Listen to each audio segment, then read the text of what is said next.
अज्ञात वाहनाच्या धडकेत बिबट्या ठार. नांदखेड फाट्याजवळील घटना. पातूरपासून अवघ्या 7 किलोमीटर अंतरावर असलेल्या व अत्यंत वर्दळीच्या रस्त्यात नांदखेड फाट्याजवळ आज गुरुवार दिनांक 12 सप्टेंबर 2024 रोजी दुपारच्या सुमारास अज्ञात वाहनाच्या धडकेत बिबट्या जागीच ठार झाल्याची घटना घडली. शिरला ते चिखलगाव दरम्यान जंगलाचा भाग जरी नसला तरी पण वन्य प्राण्यांचा वावर मात्र मोठ्या प्रमाणात आहे.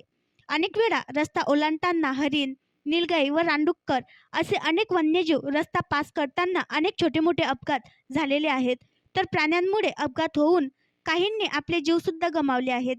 आजही त्याच गोष्टींची पुनरावृत्ती होऊन बिबट्याला रस्ता पास करताना अज्ञात वाहनाने धडक देऊन जागीच ठार केले आहे. घटनेची माहिती मिळताच वन विभाग पातूरचे गव्हाणे साहेब, वन अधिकारी व त्यांच्या सहकाऱ्यांनी घटनास्थळ गाठून मृत बिबट्याला अकोला येथे रवाना केले.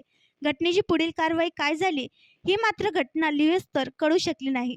परंतु वन्य प्राण्यांसोबतच पाळीव प्राणी सुद्धा या रोडवर असलेल्या डिवायडरवर लोक आपली जनावरे चारताना दिसतात व त्यामुळे सुद्धा अनेक छोटे मोठे अपघात होत राहतात. या सर्व अपघातांच्या घटनांना आळा घालण्यासाठी व नागरिकांच्या सुरक्षिततेसाठी वन विभागाने ताराचे कुंपण करणे गरजेचे आहे, अशी मागणी नागरिकांकडून होत आहे. सदर घटनेचा पुढील तपास वन विभाग पातूर करीत आहे.